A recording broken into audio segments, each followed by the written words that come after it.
Halo, salam jumpa pemirsa. Kembali Anda menyaksikan Sinpo Dunia dengan informasi dari berbagai mancanegara.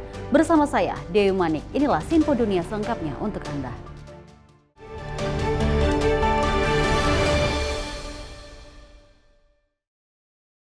Informasi utama kita pemirsa, Presiden Rusia Vladimir Putin dan pemimpin Korea Utara Kim Jong-un menandatangani perjanjian yang menurut mereka berisi klausul pertahanan bersama. Dan perkembangan ini dikritik oleh Amerika Serikat dan sekutunya yang mengatakan hubungan tersebut merupakan ancaman bagi perdamaian global. Berikut informasinya. Tidak banyak negara yang memberikan sambutan seperti ini kepada Vladimir Putin. Suasana meriah di lapangan Kim Il-sung saat Presiden Rusia mengunjungi Korea Utara untuk pertama kalinya dalam 24 tahun. Hubungan kedua negara semakin erat setelah Korea Utara mendukung invasi Rusia ke Ukraina, sebuah perang yang membuat Putin dijauhi banyak negara lain. Mereka bertemu 4 mata selama 2 jam. Setelah itu, kedua pria tersebut menandatangani perjanjian untuk saling membela jika diserang. Сегодня договор о всеобъемлющем партнерстве предусматривает в том числе оказание взаимной помощи в случае агрессии против одного из участников этого документа. 우리 두 나라 사이 관계는 동맹 관계라는 새로운 높은 수준에 올라섰으며 이러하여 조선민주주의인민공화국과 러시아 연방의 공동利益에 부합되게 지역 Penandatanganan perjanjian pertahanan bersama ini mengejutkan banyak pengamat. Kim Jong-un has been able to extract more concessions than we thought it would be able to from his support to Russia's invasion of Ukraine. Pengamat lain memperkirakan ada kerjasama dalam pengembangan satelit dan antariksa. Namun sejumlah teknologi yang selama ini diinginkan Korea Utara tidak diberikan Rusia. 왜냐하면 이것은 소련 시절부터 어떤 그 우방국, 아무리 밀접한 국가라도 이런 기술을 제공해 준 적이 없고요. Sementara bagi Rusia, ini jadi kesempatan mencari pasokan militer bagi perang Ukraina yang berkepanjangan. 앞으로 우크라이나 전쟁이 어떤 형태로든지 좀 정리가 되면 과연 이 수준의 북러 간의 협력이 이루어질 것인가에 대한 상당한 의구심이 듭니다. Kunjungan Putin ke Korea juga dicermati negara-negara barat, termasuk Amerika Serikat. Juru bicara Dewan Keamanan Nasional AS John Kirby mencermati dampak kunjungan ini terhadap perang di Ukraina. Misil balistik Korea Utara masih terus digunakan oleh Rusia dalam invasinya di Ukraina. Dan dia khawatir akan ada balas budi dari Rusia ke Korea Utara yang bisa mengganggu stabilitas di semenanjung Korea. Meski Putin dan Kim berusaha menghidupkan kembali hubungan era Soviet, tidak semua analis yakin bahwa hal itu akan mudah, mengingat hubungan tersebut telah lama mengalami pasang surut.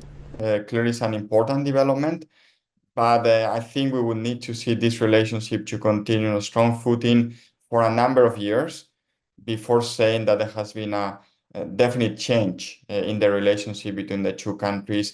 Untuk saat ini, keduanya menggambarkan hubungan persahabatan.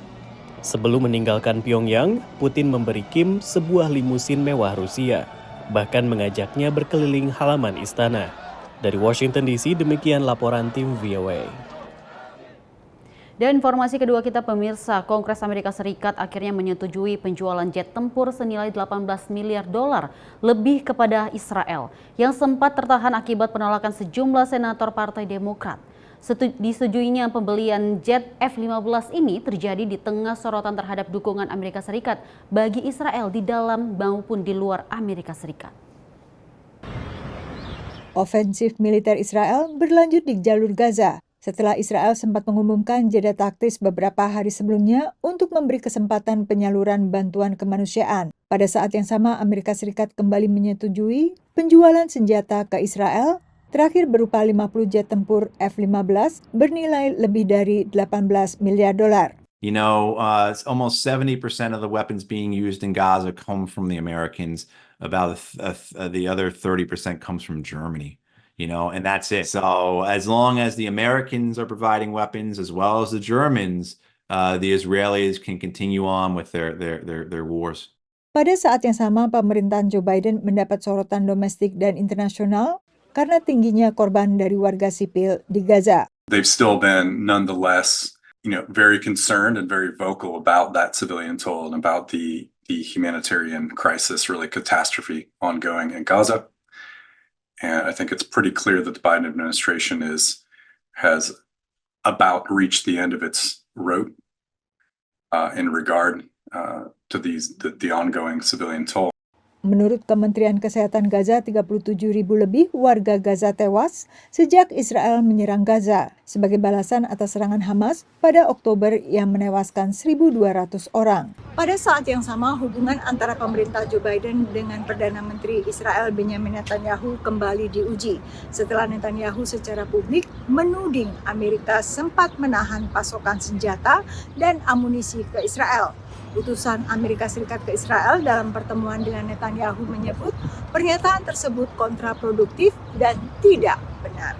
Gedung Putih menyayangkan pernyataan Perdana Menteri Israel tersebut. I think we've made it abundantly clear to our Israeli counterparts through various vehicles, deep disappointment in the statements expressed in that video and our concerns over the accuracy in the statements made. Sementara analis mempertanyakan sejauh mana pemerintahan Biden bisa menekan Israel untuk mengubah strategi di Gaza bila sama sekali tak ada ancaman pemutusan bantuan atau penjualan senjata. What the IDF are doing is knowingly striking these targets with a high number of civilians present. So their ideas, their views on proportionality are starkly different from how the US and other allies interpret proportionality in war. Penjualan pesawat F-15 kepada Israel sempat ditentang dua tokoh Partai Demokrat, partai Presiden Biden di Kongres, yaitu Senator Gregory Meeks dan Senator Ben Cardin. Tapi mereka pun akhirnya mendukung paket penjualan senjata terakhir. Dari Washington DC, Yuni Salim dan tim VOA. Pemilihan Presiden Amerika Serikat digelar di tengah gejolak di Timur Tengah dan Eropa, serta persaingan antara Amerika Serikat dan Tiongkok. Lantas, bagaimana kandidat Presiden Amerika Serikat Donald Trump dan Joe Biden melihat masalah tersebut? Berikut informasinya. Bayangkan tahun 2025, gencatan senjata permanen di Gaza masih jauh dari jangkauan. Perang masih membara di Ukraina, dan Tiongkok terus menjadi ancaman. Apakah Joe Biden atau Donald Trump yang memenangkan kursi kepresidenan? Tantangan-tantangan ini akan tetap ada.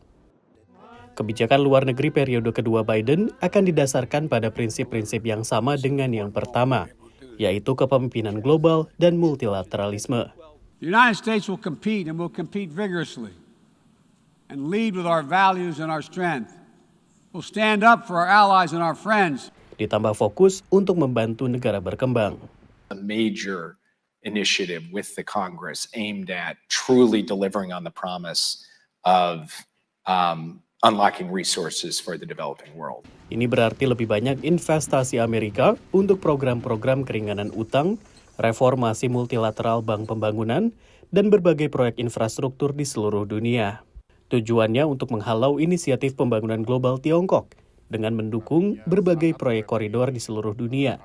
Berbeda dengan Donald Trump yang jika menang tidak akan banyak fokus pada pembangunan internasional.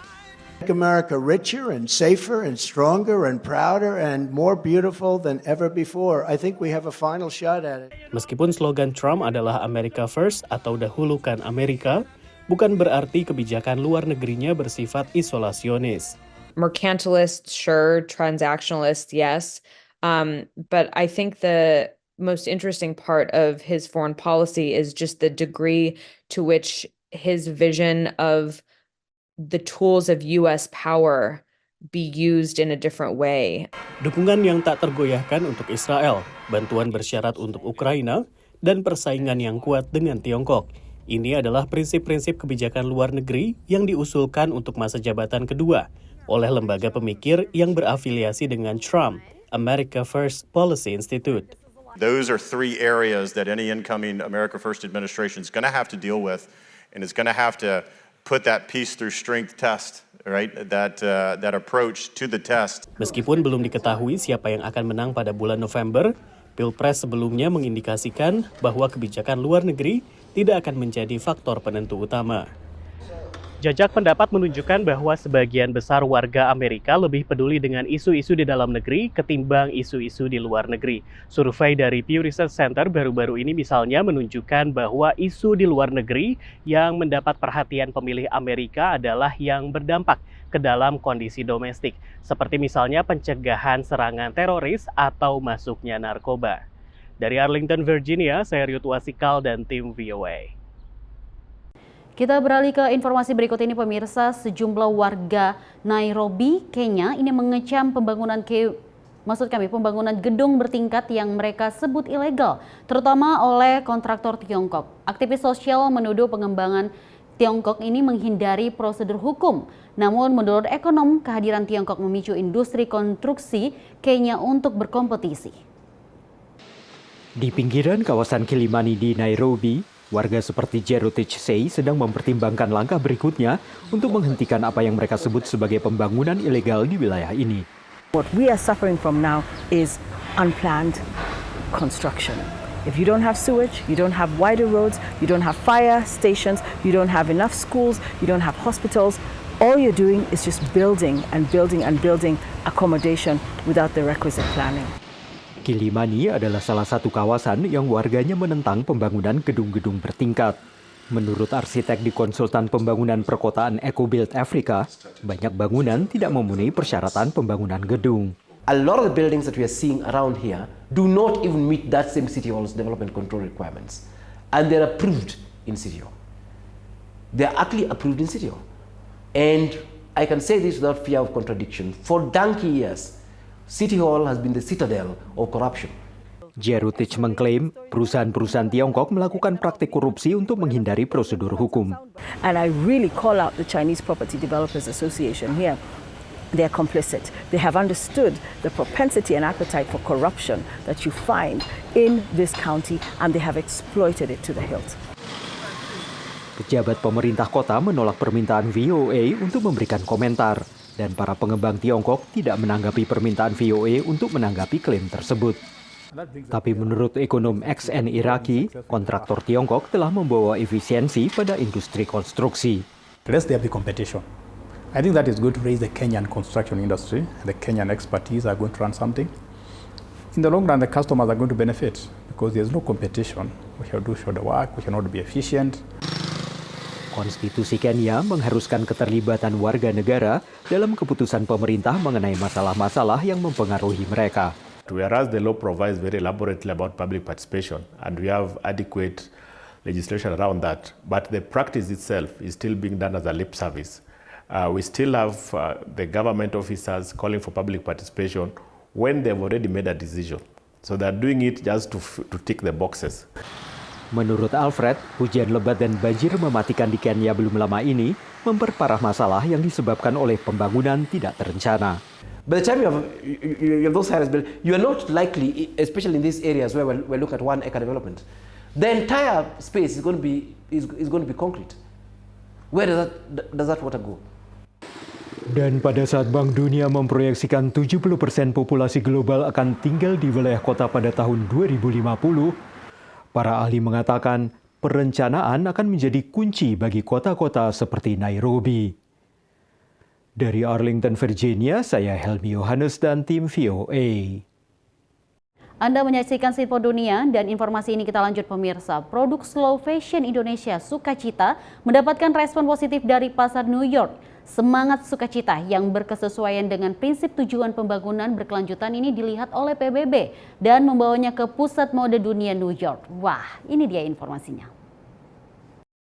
Dari tangan para ibu di pedesaan Indonesia, produk mode Sukacita telah dipesan ke banyak konsumen internasional. Dan kini produknya berhasil tembus pasar New York, Amerika. Mungkin yang paling jauh, ya ini, ke US. Produk slow fashion Sukacita yang berkesesuaian dengan tujuan pembangunan berkelanjutan PBB mendapatkan perhatian dari Badan Program Pembangunan PBB UNDP dan dihubungkan dengan The Canvas di New York yang memasarkan produk mode premium dari berbagai negara. So people are no longer willing to spend that much for the typical name brands, and also people are becoming much more conscious about fast fashion. People always walk into the store and they love the selection we have because we have a lot of very unique pieces that you're never going to find anywhere else. Produk Sukacita dijual di toko The Canvas, New York sejak akhir 2023 lalu. Menurut pengelola The Canvas, produk pakaian Sukacita mendapatkan respon yang positif dari pasar New York, khususnya di musim semi dan musim panas ini. Everyone loves the pieces. They're more so spring-summer oriented naturally. So now we're seeing a bit of more of a pickup, with those with the merchandise. But everyone loves the handmade details. Tren slow fashion yang ramah lingkungan dan menghargai tenaga pekerjanya kini terus naik daun. Namun, ini bukan tanpa konsekuensi. One of the problems with heritage craft is that in order to pay people a living wage to do it, the cost of that living wage gets passed on to the consumer ultimately. Harga Sukacita tergolong tidak murah, berkisar di Rp260.000 untuk aksesorisnya hingga Rp12 juta seperti koleksi base cap yang pernah dikenakan vokalis Coldplay Chris Martin. Yang kemarin sempat Chris Martin itu tuh ada yang bilang kayak wow itu bisa beli motor or something gitu.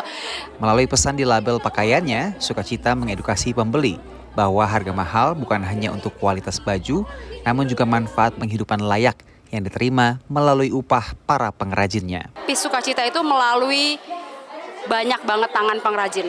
Mulai tadi yang aku ceritain, mulai dari kalau misalnya koleksi kapas, mulai dari petani kapasnya sendiri, itu kita memberi impact kepada mereka.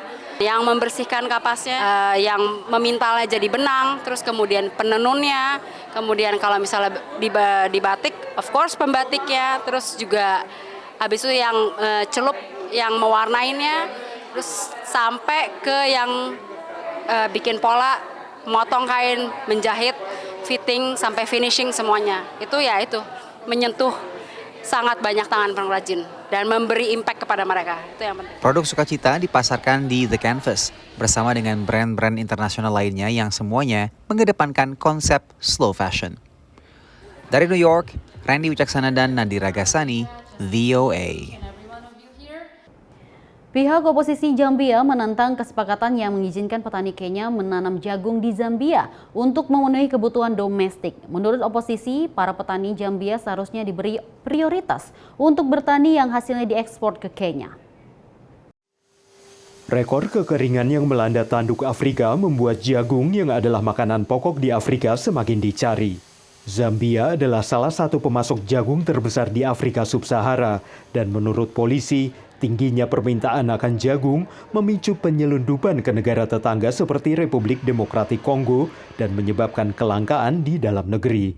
Meski ada masalah pasokan di dalam negeri, Zambia Maret lalu menandatangani kesepakatan kontroversial dengan Kenya untuk mengizinkan para petani Kenya menanam jagung di Zambia yang hasilnya diekspor ke Kenya.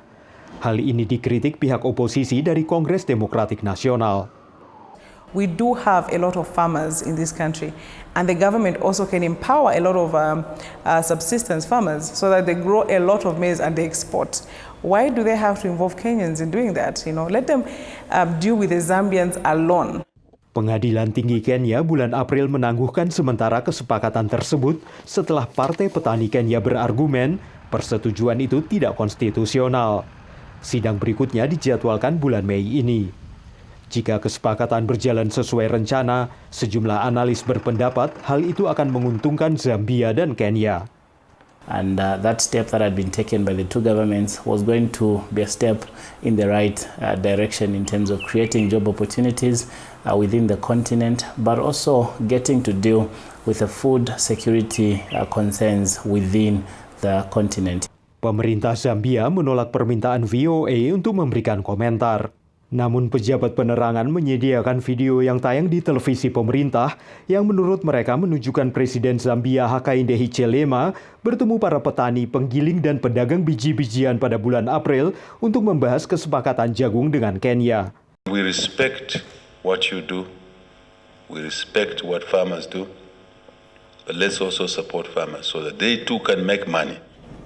Baik Kementerian Pertanian Zambia maupun Kenya menolak permintaan VOA untuk memberikan tanggapan mengenai kesepakatan pertanian jagung itu yang memungkinkan petani Kenya menanam jagung di Zambia. Dari Arlington, Virginia, saya Helby Yohanes dan tim VOA. Pihak berwenang di ibu kota Somalia mengeluarkan aturan untuk mengurangi hari operasi bajai menjadi 15 hari sebulan. Ini guna mengatasi kemacetan lalu lintas. Para pengemudi bajai juga terkena dampak aturan tersebut, meminta keringanan pajak akibat berkurangnya hari kerja mereka. Berikut informasinya. Kendaraan roda 3 bajai juga dikenal penduduk Somalia sebagai bagian dari transportasi sehari-hari bagi ribuan orang di ibu kota Mogadishu. Namun sebuah undang-undang baru untuk mengurangi kemacetan di Mogadishu akan mengatur hari apa saja 50.000 bajai boleh beroperasi di kota ini. Aturan baru ini akan membatasi bajai beroperasi maksimal 15 hari per bulan dan membagi mereka ke dalam 2 kelompok. ونظام dhammaan bajaajyada magaalada muqdisho oo qiyaas ahaan 50,000 iyo in ka badan lagu qiyaasay lagu diiwaangelinayo islamarkaana lagu midabeynayo iyadoo loo kala saarayo A iyo B si loo diiwaangeliyo loo maareeyo culeysyo fara badan oo magaalada ay ku hayaan bajaajleyda loo dhimo.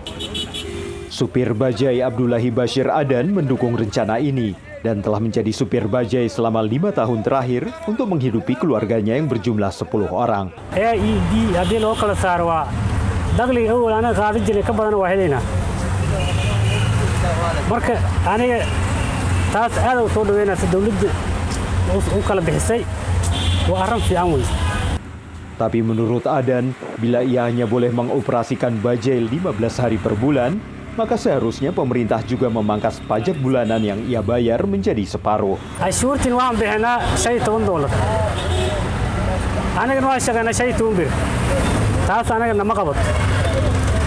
Dawladda aniga waa u hoggaansanay sharciga ay soo dejiso u hoggaansanay laakiin anaga waxaan rabnaa cashuurtii in waxna laga reebo